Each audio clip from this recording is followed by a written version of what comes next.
Another headline story, the U.S. Secretary of State has met with Juan Guaido in Colombia, saying Washington will increase its support for the man it now backs as Venezuela's president. Mike Pompeo called for cooperation to remove the incumbent leader, Nicolas Maduro.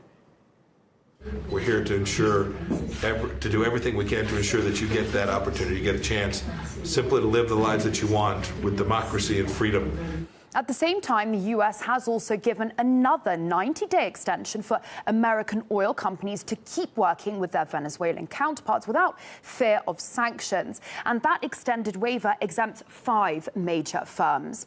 The Trump administration imposed sanctions on Caracas several times to cut its oil revenues, which account for most of the country's income. Sanctions banned American companies from participating in Venezuela's economy. But while the U.S. handed waivers to its firms, the White House is still sanctioning and issuing threats to others.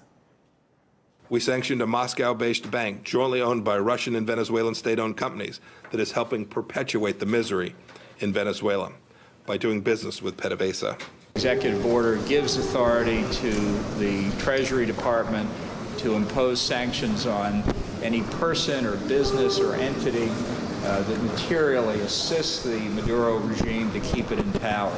Maduro allows Cuba to plunder Venezuelans' oil, raid its wealth, and rob its people. And we want to make sure that the resources that the Venezuelan people are going to need after Maduro leaves, we want to make sure those resources are available for the Venezuelan people and not shipped off to Cuba or to Russia or to Iran.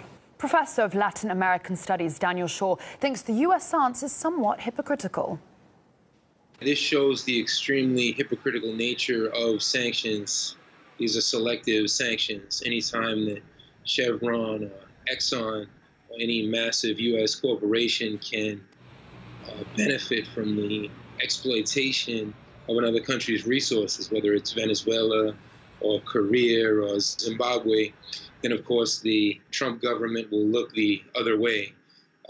But these sanctions, this blockade is airtight when it comes to punishing the everyday 30 million people of Venezuela. Well, the U.S. strategy has always been to overthrow the Bolivarian revolutionary government so they can go into Venezuela unimpeded, unfettered. These are some of the most massive oil reserves in the entire world.